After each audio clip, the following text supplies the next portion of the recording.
So I want to express my delight and pleasure of giving a Dhamma talk here in this beautiful temple. We had a previous meeting with Master Guang Sen, who invited me to come and teach retreat here in Singapore. And that was the last time I was here, which was a few years ago. Then last year, with the COVID pandemic and the quarantine rules, it was impossible. But this time, because of the generous invitation of the master, I made special effort to come here to give a retreat, short retreat in the new meditation hall, and to give this public lecture, because there's so much interest in Buddhism now internationally, and this is fairly recent in terms of my own experience, because the West is, basically doesn't know anything about Buddhism and regards it as a culture and as a kind of Asian religion.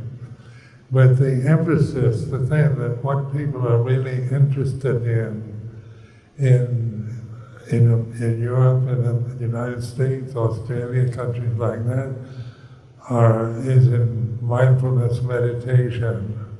So this English word mindfulness is a kind of word now you hear all the time.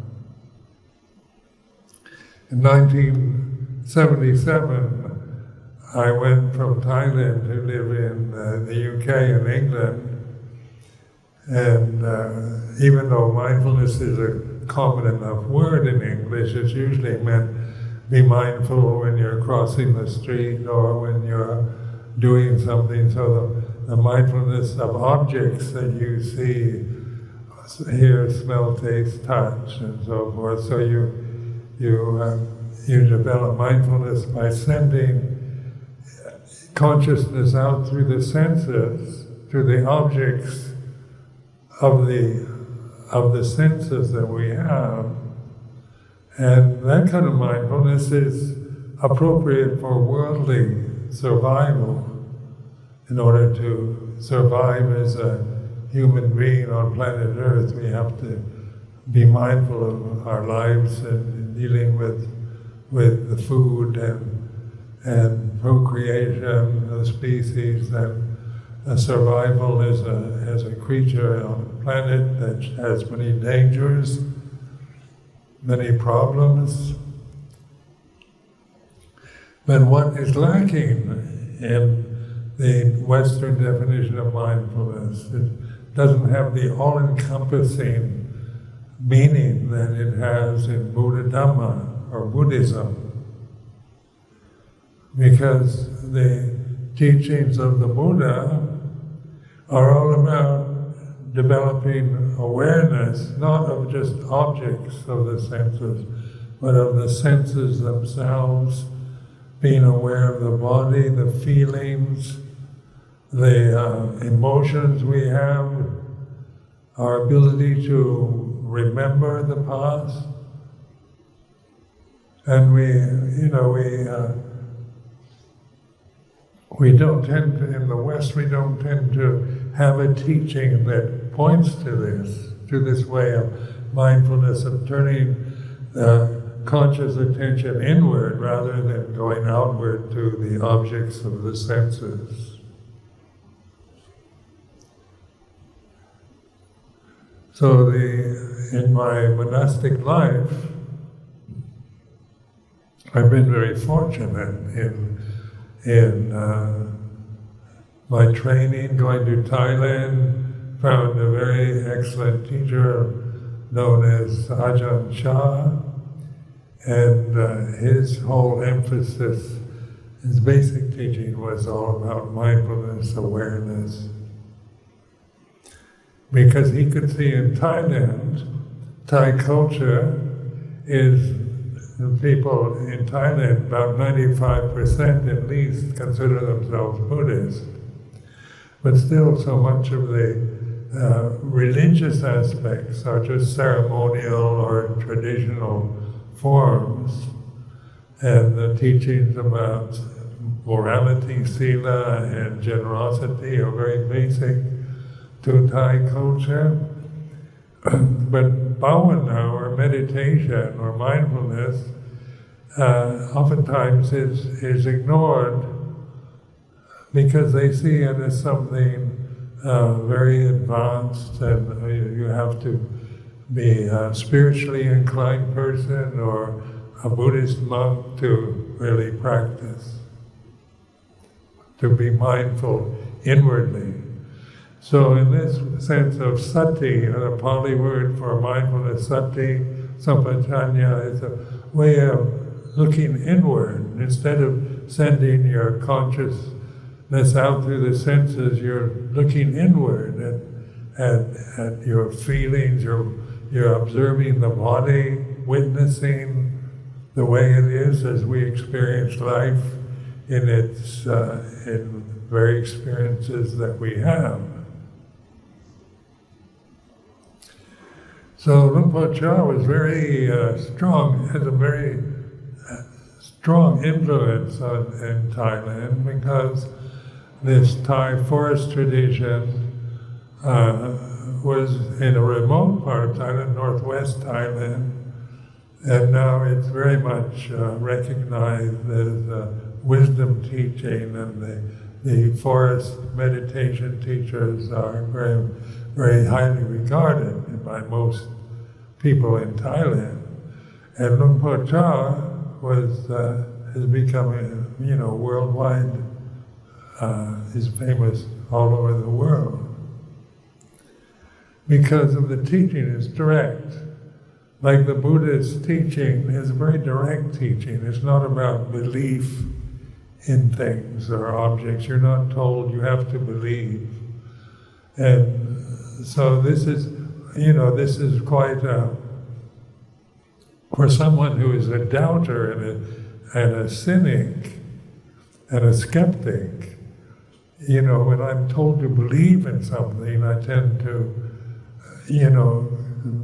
resent that of just being told what's right, what's wrong, what's good and bad, and trying to conform to what other people think. But the attraction for Buddhism to me was an encouragement to investigate life itself, investigate experience as an individual person.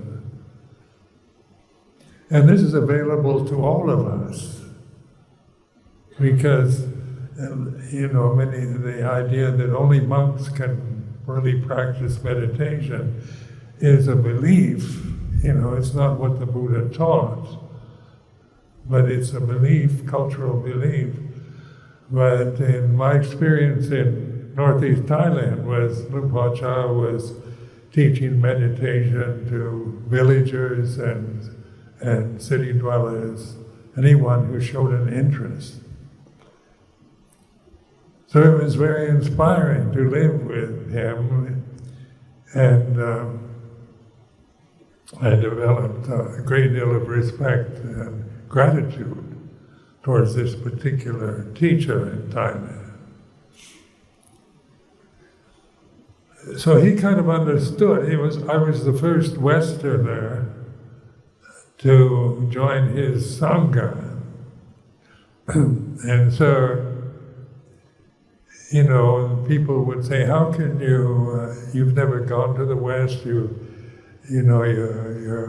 from the Northeast, you're a country boy, how do you get along with Sumedho? He's American. But Luang Por Chah was a truly wise individual, so he understood the human nature that we all share. It isn't just understanding Thai monks or Northeast Thais or Bangkok Thais or just Thai people in general, but he could see the reality behind the identities that one acquires in life.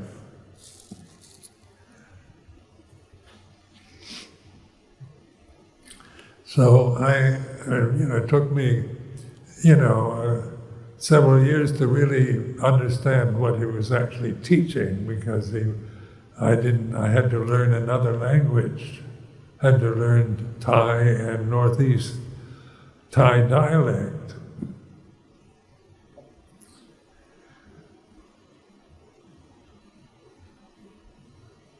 So mindfulness or awareness, I use them both synonymously. I oftentimes refer to the practice as conscious awareness, of consciousness being aware, not just of sensory experiences that we identify with, that we form our sense of a separate self, a person, a personality, a man or a woman, a Buddhist or a Christian, or how we tend to identify with conditions given to us after we're born. But it's the ability of humanity in general, this particular species on the planet at this time, has this ability to reflect, to contemplate the way things are through direct experience in the present moment. So this mindfulness practice is paying attention to the body as it is experienced right now. It's like this.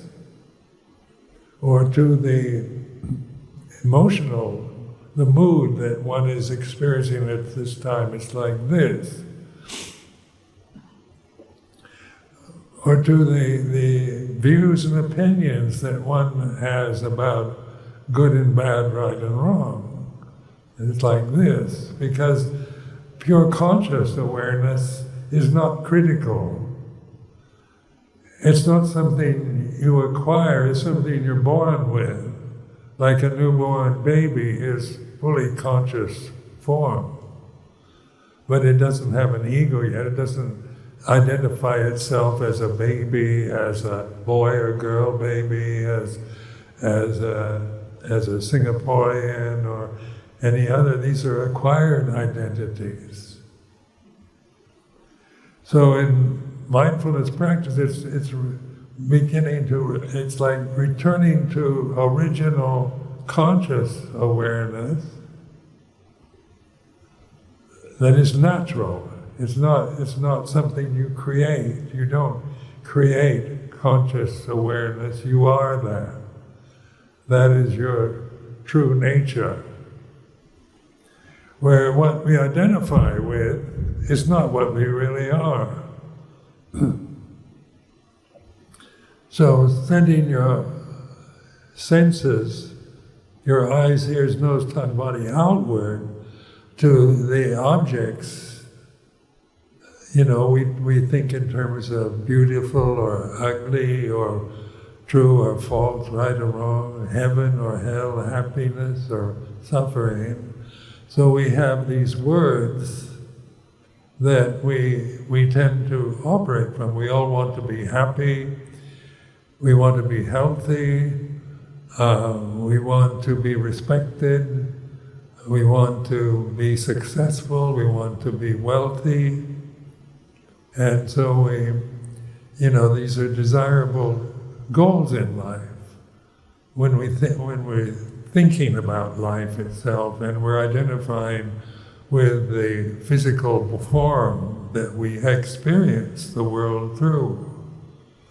So this form that we identify with is, in terms of Buddha Dhamma, impermanent. It's a changing condition. Its nature of all condition, all phenomena, is that it's subject to change, incessant change. And it doesn't always change for the best. change can go either way. It can get better or it can get worse. But so what we identify with is always, it can be very worrisome because we're very dependent upon survival, on eating food, on living in a society of surviving in a big city like Singapore or in a forest hermitage in the jungle. Survival is a basic kind of instinct that you're born with. So survival is how to survive in a form, how to procreate the species. These are kind of basic instinctual conditions that come with the physical form, human form. But the human form is very impermanent. And this is why when we identify with it, we suffer. Because, for example, the COVID pandemic that you've all been subjected to in the past 2 or 3 years, everybody wearing a mask is because of the danger provided by disease that's pandemic all over the world. Well, that's the worldly survival depends on surviving the COVID pandemic. You're asked to get vaccinations, wear masks, isolate yourself, quarantine yourself. The body needs to be, when one has COVID, one has to live alone under quarantine rules. And so we feel very much identified with the form as it's isolated, as it has to take medicines, wear masks, and all the inconvenience that the pandemic has provided us. But pandemics are worldly conditions. We don't want them, we hope they never happen again, but they are part of the world that we identify with. And with mindfulness, we're breaking down this identity with the unsatisfactory forms that we assume are very personal, and we judge accordingly.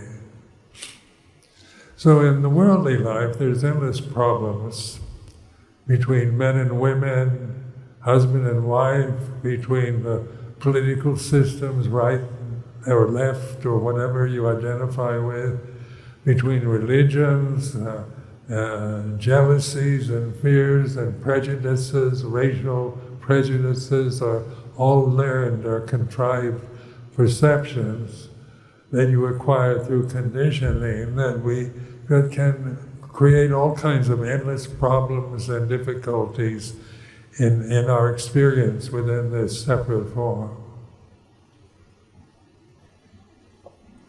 So how do you deal with this? How did, in the history of the Buddha, he was as in the scriptures, Prince Siddhartha was born in a very privileged family, and all the privileges of royalty and education, all the best that was offered at that time to people such as Prince Siddhartha. And yet, as he grew older, he realized that no matter how privileged life might be for an individual, like a prince, he would eventually become king. He was married, happily married with a baby, and so on the worldly terms, he was very fortunate. We say in Buddhist jargon, he had good karma. But also he realized that no matter how good it gets, it changes. And when his first encounter with a corpse, a sick person, and an old man, then this affected him, because in the palace life, all these things were hidden away. They didn't want to talk about it or look at it. The ideal society where everything's beautiful, youthful, healthy, and desirable. Then the story of leaving the palace, secretly leaving one night to examine, to witness life as it actually is for most people. He witnessed the 4 heavenly messengers, which was the old man bent over with age, a sick man lying on the street in pain and sickness, and a human corpse. And then these 4 heavenly messengers, the 4th one is a samana, or a monk, meditating under a tree. So these 4 Devadutas, they're called heavenly messengers. They awaken Prince Siddhartha to realize there's something more he needs to understand that he doesn't understand yet. So when I first ordained in Thailand, a Thai monk asked me if in Christianity if we had angels, and so I said, yeah, we do. And he said, what do they look like? And I said, well, they're very beautiful, and they have white wings, and they play harps, and they sing. And he said, and I said, what are the angels in Buddhism? And he said, an old man, a sick person, a corpse, and a samana. And that was really interesting, because the first 3 are not beautiful. But this is investigating life. We all have to get old, get sick, and die. So what is the answer to this? If this is all we have is a human body, and this is what we identify with, it's very disappointing, because it just gets old and gets weakened, the senses diminish, and you get diseases and physical problems. And I'm speaking from experience, like this old body sitting there. It was, this is its natural state. It's supposed to get old. But if I take it personally, through my ego, through the sense of myself as a personality and a separate person, you don't want it. You don't want the limitations of old age and poor vision and deafness and things like that are part of growing old. But when you break that identity through investigating, through mindful awareness, looking inward at a consciousness aware of itself, you realize that consciousness doesn't have, doesn't ever gets old and sick and dies.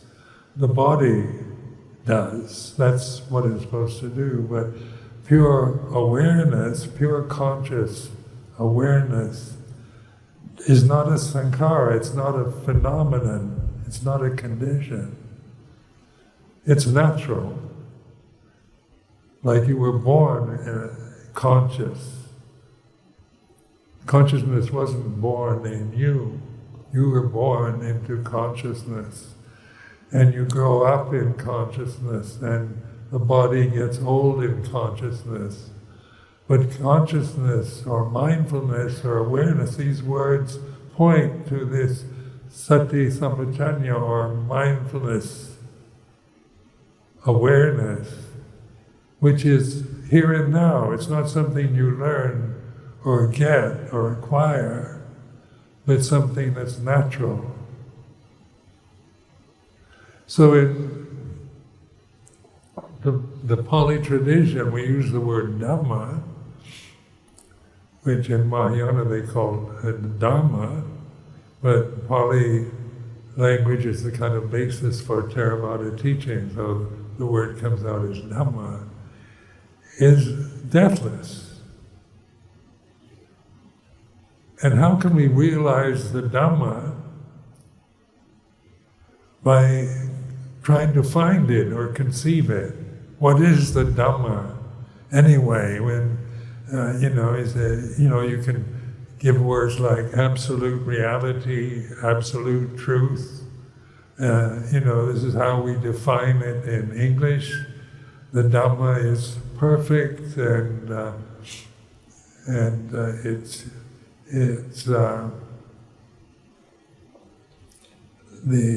what we take refuge in. Utang tamang sanghang namasami. So we take refuge in Dhamma. What is taking refuge in Dhamma anyway? What are you taking refuge in? Absolute truth, absolute reality, but what is that? These are words, whether they're in Pali or Chinese or English. Their words are sankharas. All languages are sankharas, or phenomena, or conditions. They're created by human beings. So we have different languages in different countries, different cultures, but they're all creations, they're created. They arise and they cease, they have a beginning and ending.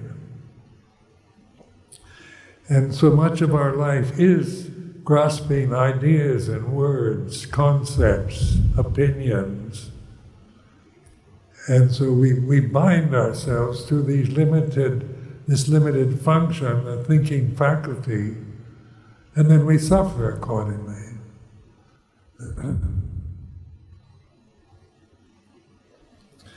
So living in Wat Pah Pong in northeast Thailand, we had, back in 1967 when I first met Ajahn Chah,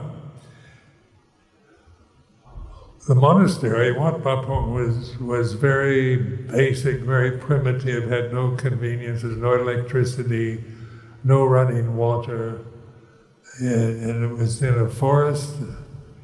So you lived in huts or kutis, and you had to draw water, drinking water from a well every day. We'd all assemble at 3 o'clock in the afternoon and draw water from the well and distribute it to these various kitchens and bathrooms and so forth, so that this was part of the daily routine of providing water from a well. And so then, living there and coming from I was born and brought up in a city. I'm from a middle-class kind of city background. You're living in a way you've never lived before.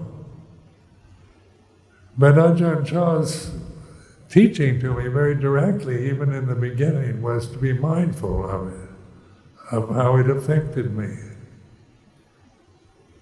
How does living in going on alms round every day, on rocky roads, barefoot,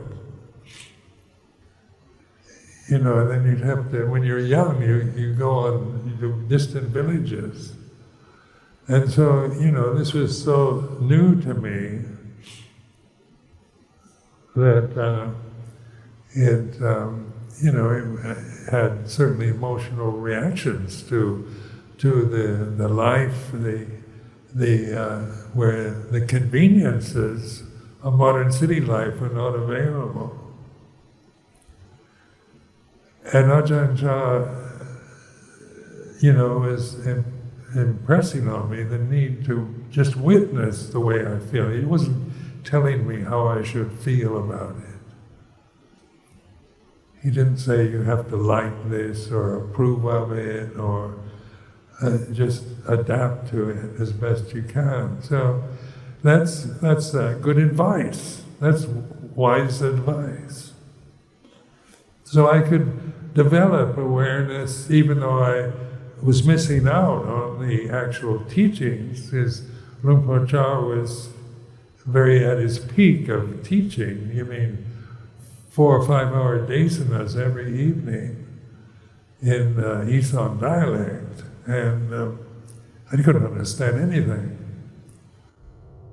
So I had to sit listening in the evening to like 4 hour, 5 hour length talks in a language that at first didn't make any sense to me. And I didn't like it. I didn't want to be there. There's a natural reaction. So I asked Luang Por Chah if I could be excused from when he gives these talks. I thought I would go back to my kuti and practice samadhi. And so I asked permission from Ajahn Chah. He said, no, you have to stay. So then, I thought, that's not reasonable. In terms of the way I think, it's reasonable that I'm a foreigner who can't understand. It's a kind of waste of time to sit there in physical discomfort and boredom, mental boredom and aversion. You get very angry, very uncomfortable. You're not used to sitting like that for very long. But Luang Por Chah, his teaching was to be the witness to the feeling that one is experiencing.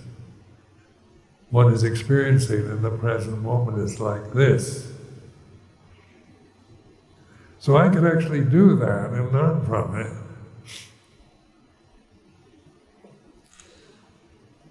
So I had a lot of faith and trust in Ajahn Chah, but my American ideals of being fair were being challenged, and being reasonable. So, it's just a very unpleasant experience. I don't want to go through that every evening. And so, it seems reasonable to me. But being reasonable is not always appropriate. Under those conditions, what Luang Por Chah wanted me to do was be aware of what I was feeling. The physical discomfort, the pain in the legs, the mental state of boredom or anger or wanting to leave. So I began to do that, following his advice, to just be the witness to the way it is in the present. So during that first year, where I couldn't understand the language, I did learn a lot. I had a lot of insight. And one time I was remembering, I was sitting there thinking to myself, I can't stand this anymore. I'm fed up. I want to leave. I'm fed up. I want to go. And then when I just listened, I listened to myself saying, I'm thinking I'm fed up, I want to leave. I realized that I wasn't really fed up. That was the habit, personal habit, a reaction to the situation of the present moment, that the awareness, pure conscious awareness, never gets fed up or angry. So it was like an insight, where you have an insight into this ultimate reality, Dhamma, through observing, being a witness to experience as we have to live our lives in these forms till they grow old and die.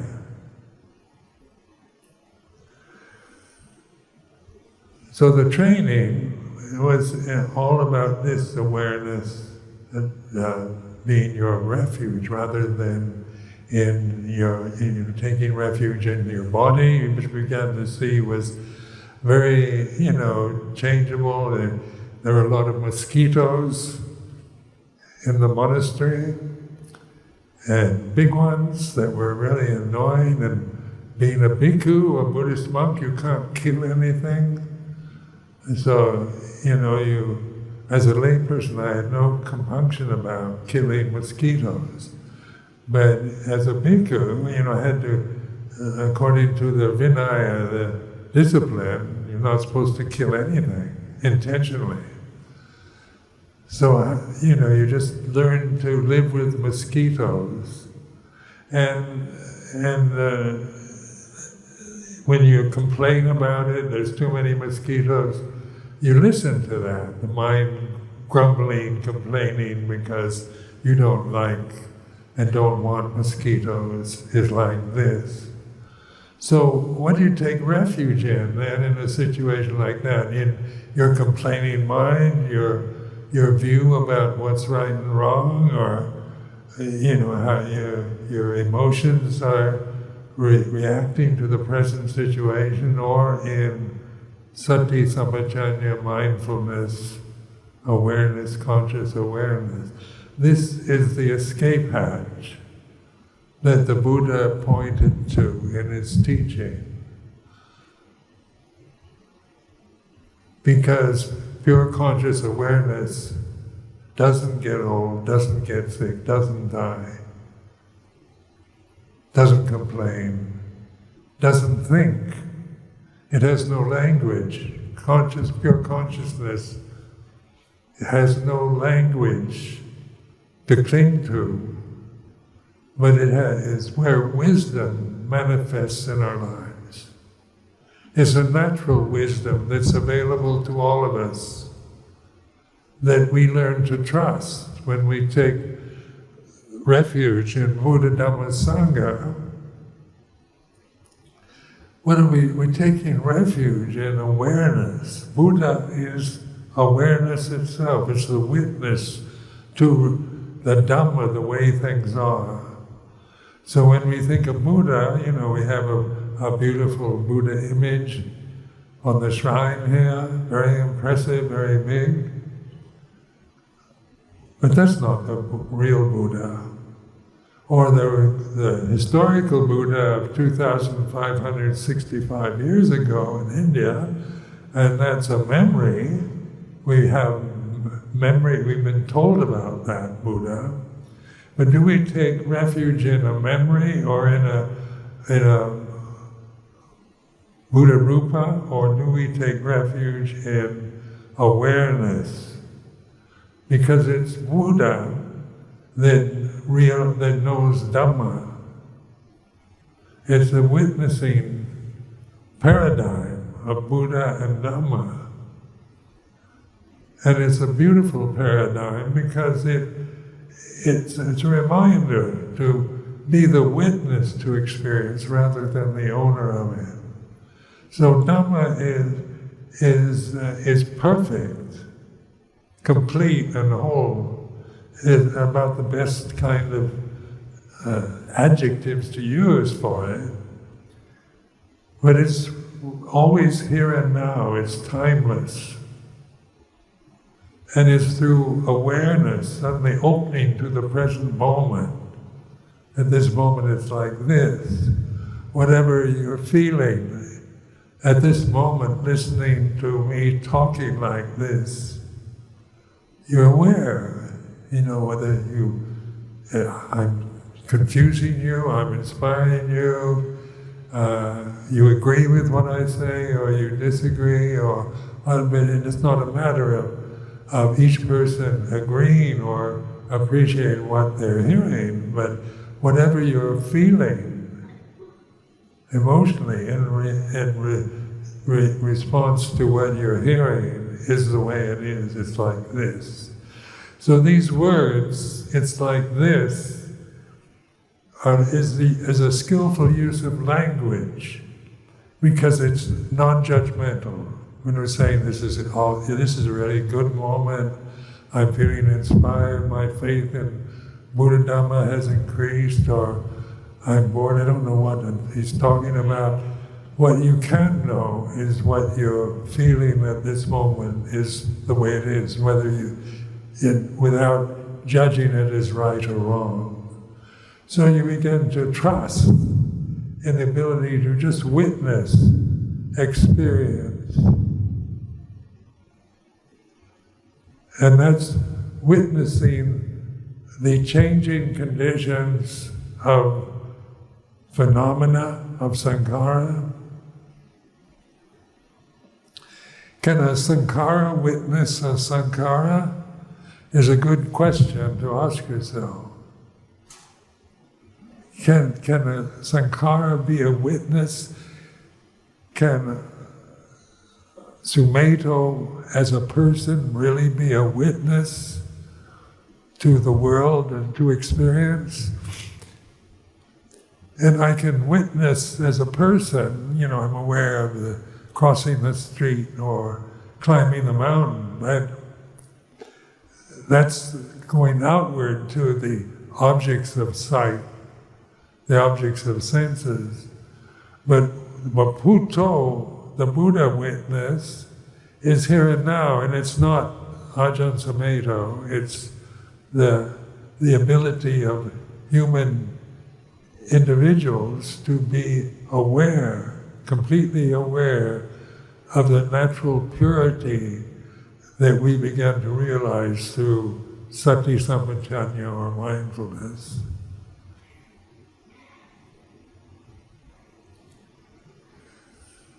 So this is a new discovery for the Western world. Here in Singapore, many of you are brought up as Buddhists. And so you have a cultural conditioning that's influenced by Buddhism.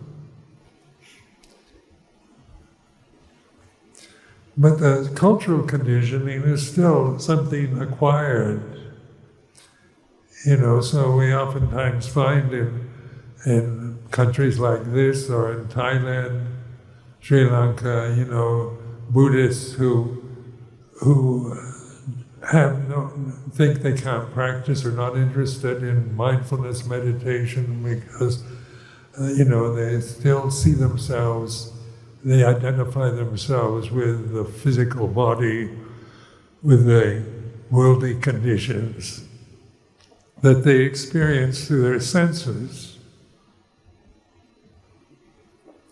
where the awakening, like Buddha means awake and aware. So it's not something remote or difficult. It's just learning to trust, being here and now with whatever is you're experiencing in the moment. So this kind of what we call vipassana meditation in the Theravada scriptures, the 4 foundations of mindfulness and these teachings are directional signs. They're not doctrines about what to believe or what's right or wrong. They're pointers, always at the present moment. When we talk about body awareness, Gayana Pasana Satipatthana, the first foundation of mindfulness, it's not about being mindful of me as a person, judging my body, making value judgments about my body, being aware of it as such a personal identity, but it's being aware of the experience of having a human body. It's like this. Like the experience of being a human being, having a male body or a female body. is, we're aware of it, it's like this. It's not saying it's right or wrong, good or bad, or one's better than the other. It's just pointing to awareness. The body at this moment is like this. And so you suddenly you're observing the body, witnessing the body, not seeing it in personal terms, but as it actually is the experience of here and now. So sitting is like this. I'm sitting in a chair. Here they provide seats for everybody. So we're all sitting on chairs is like this. In Thailand, for example, Wat Pah Pong didn't have any chairs. Everybody had to sit on the floor. And so sitting on the floor is like this. And you think, I prefer sitting in a chair is what we believe, what we think. But whether you're sitting in a chair or on the floor is not really the issue. It's being aware of sitting as experience here and now is like this. So you're observing a natural condition, because the four postures, sitting, standing, walking, lying down, are what we experience throughout the day and night through this form, the body that we believe is our real self. So we don't witness, and when we're not mindful of the body, we are aware of it as it's very uncomfortable, or it's comfortable, or I like sitting on the floor, or I prefer sitting on the floor, or I want to sit in a chair. These are judgments we have, we consider that can arise in sitting posture that we're experiencing here and now. The same applies to walking. When walking meditation is like this, walking from one point to another. Like in walking meditation, what we call jongo is just a method of defining the space we're going to walk in. So we say from this point to that point, we determine that's where our walking path is. And then the witness, the walking is like this. So you're aware of the movement of the body, the experience of your own body as it's walking is like this. Same with standing still or lying down. So these four basic postures are what we have to, what we experience life through this form with, through the entire span of our life. So we're learning to look at the body in a different way, rather than saying, I've got to practice walking meditation for an hour, or we make determinations, to see walking meditation as something we should do, or we don't want to do, or we want to develop it and cultivate it, and we're encouraged to do so. But so encouragement is well-meaning, but the actual mindfulness of walking is the whole point. It is the way it is, whatever you personally are experiencing when you're walking from that point to this point.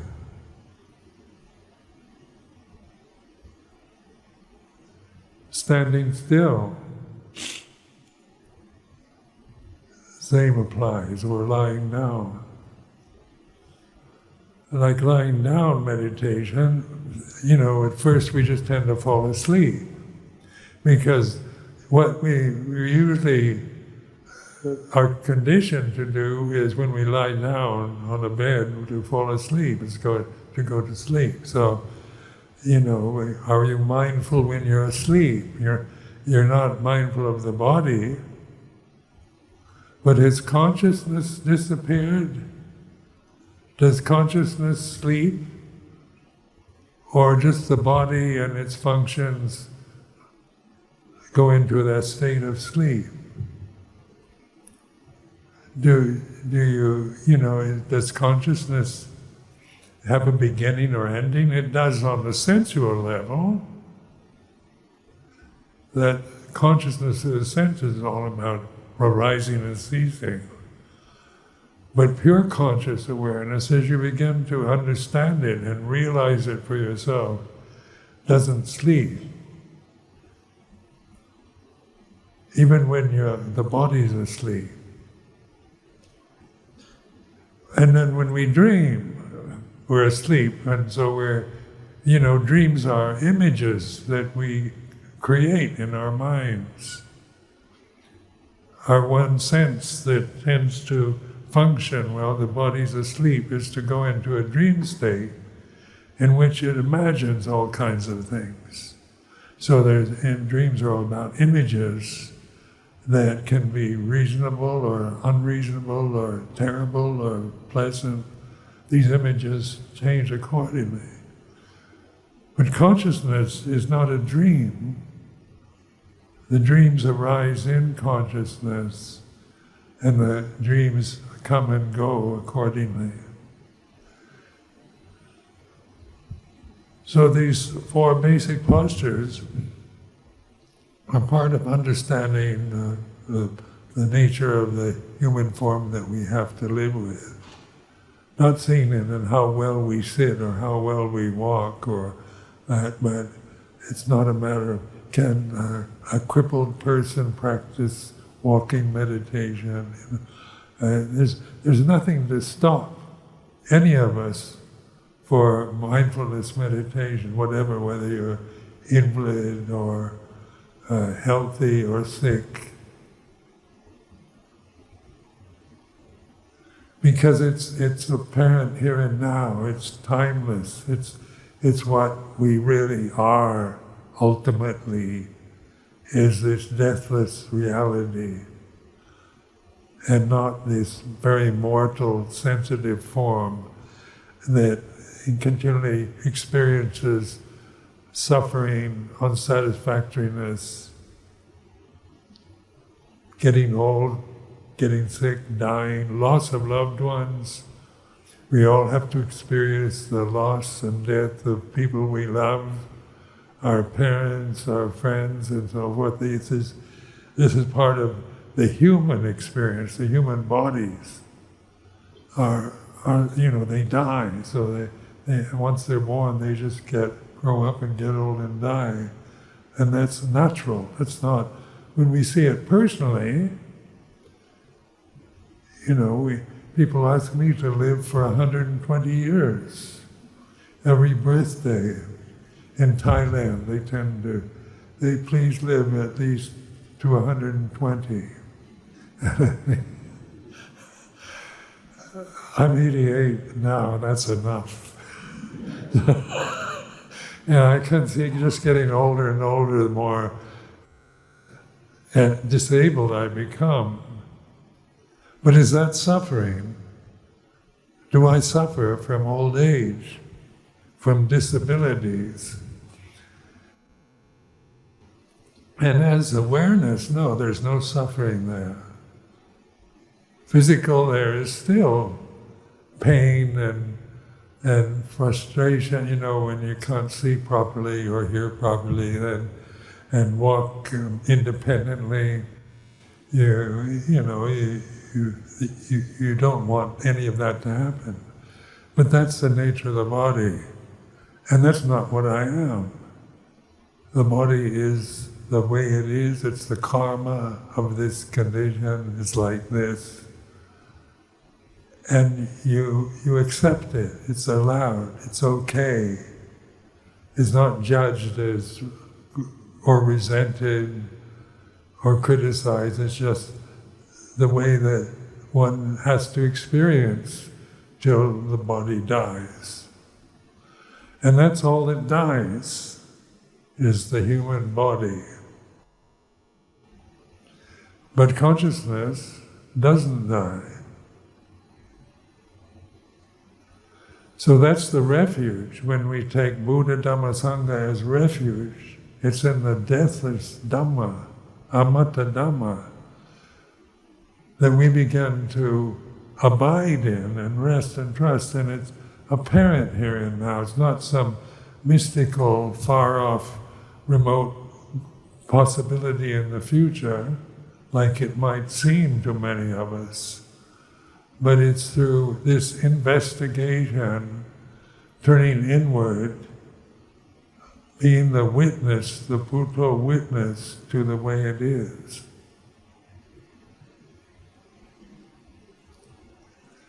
So I hope that this reflection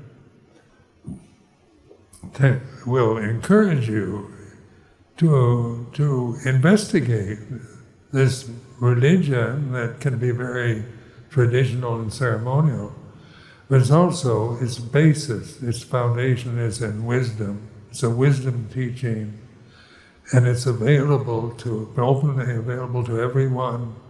It's becoming a subject of great respect and interest in non-Buddhist countries, because it is a very wise teaching, just the basic teaching of the Four Noble Truths. The first sermon the Buddha gave after enlightenment is a very complete and perfect teaching if you practice accordingly. Suffering is the first noble truth, and it's to be understood. It's not to be gotten rid of or judged as something bad.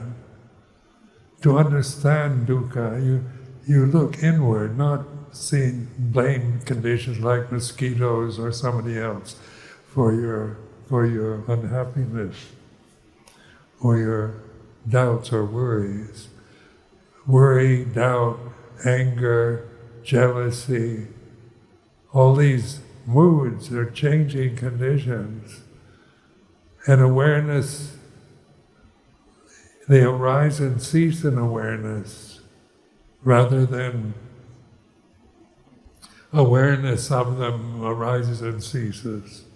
So in allowing things to be what they are, like being fed up and wanting to leave, it's like this.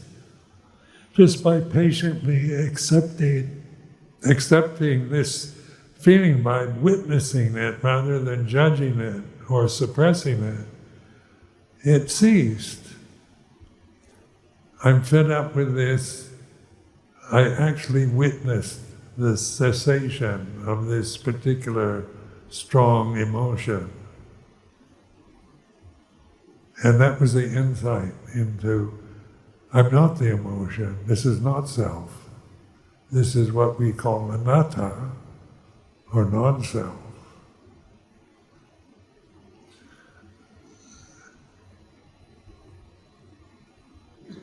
So I offer this as a reflection for you all, hoping your faith and trust in Buddha Dhamma is increased. It's a reflective teaching, it's not dogmatic, but it's encouragement to every one of us.